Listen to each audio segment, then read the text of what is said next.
Looking through spin glass will be presented by Tolga Çağlar. He is a physics program student.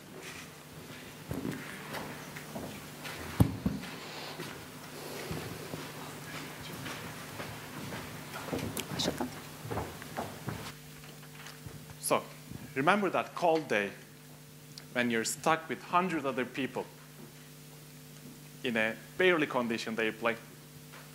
Your neighbor is sniffling, sneezing, you hear someone coughing, you imagine germs flying everywhere.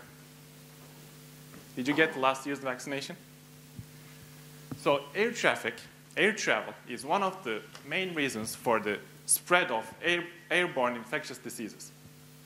This map shows the air traffic for the network of air traffic that's obtained in 24 hours.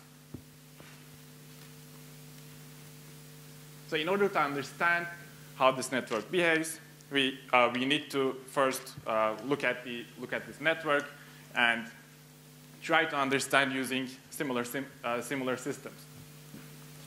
So this is only one of the many examples that include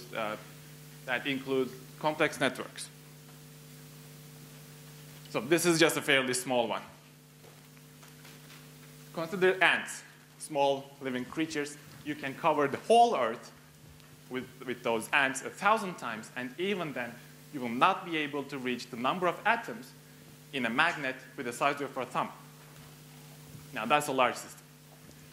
So in these systems, we use the methods from statistical physics. Right. So what I do is to figure out the collective behavior of these atoms in these magnets.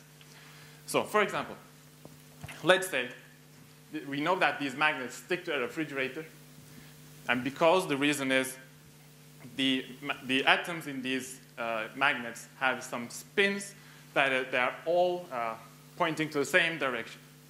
If I heat this magnet up, it will just no longer stick to this refrigerator, and this is a transition that we call a phase transition, just like the solid, liquid, and gas phase. So let's consider a simpler case where we have the atoms that can either have an upwards or downwards spins. My left interaction tells this atom to have an upward spin, and the right interaction tells this atom to have a downward spin. So which one does this choose? This is a frustrated one. So the systems that include atoms with all of these properties in a competing interactions, these systems are called spin glass systems. So I have worked in 2 different spin glass systems that has been a great interest to a physicist, and I can apply these to the complex networks in order to further understand today's and tomorrow's problems.